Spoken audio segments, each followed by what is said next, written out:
கிளம்புறாங்க. அப்ப இந்த ராஜா வந்து என்ன கேட்கிறாருன்னா, ஐயா நீங்க எல்லாமே கொடுக்குறீங்க, போறீங்க, வர்றீங்க, நீங்க ஒரு நல்ல இடத்துல தங்கலாமே, ஏன் இப்படி இந்த ஓலை குடிசையில வந்து இப்படி தங்கிக்கிட்டு, நீங்க வந்து ஒரு மன்னர் கொடுத்த ஒரு போர்வை எடுத்திருக்கலாம், கம்பளி எடுத்திருக்கலாம், தலையன் எடுத்திருக்கலாம், மற்ற பொருட்களை ஏதாவது உபயோகப்படுத்திருக்கலாம், எதுவுமே இல்லாம நீங்க வெறும் கட்டாந்தரையில கிடக்குறீங்களே, ரொம்ப சிரமமா இல்லையா அப்படின்னு. இதுல என்ன சிரமம் இருக்கு?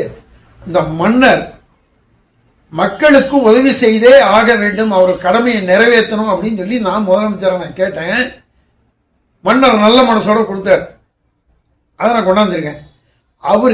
அவரு கொடுத்தப்பவே நீங்க என்ன பண்ணுவீங்கன்னு என்னை கேட்டிருக்கலாம், இல்ல எனக்கும் தேவைன்னு நான் கேட்டிருந்திருக்கலாம். எங்க 2 பேருக்குள்ள அந்த பேச்சுவார்த்தையே போகல.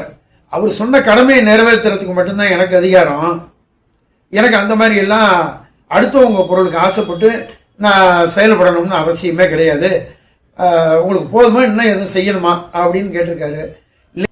ரொம்ப நன்றிங்க அப்படின்னு சொல்லி சொன்னோன்னு தான் ராஜா வந்து வேஷத்தை கலைக்கிறார். கூட வந்தவங்களும் வேஷத்தை கலைச்சி வைக்க தலை குனிகிறாங்க. என்னன்னு கேட்டா,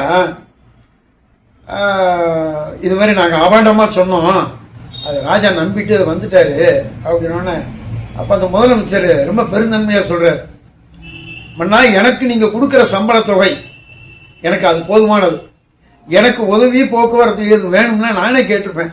ஆனா என்னுடைய நேர்மைய சந்தேகப்பட்டு நீங்க வந்து இப்ப மாறு வேஷத்துல வந்து பாத்தீங்களா, அதுதான் எனக்கு மனசு வலிக்குது.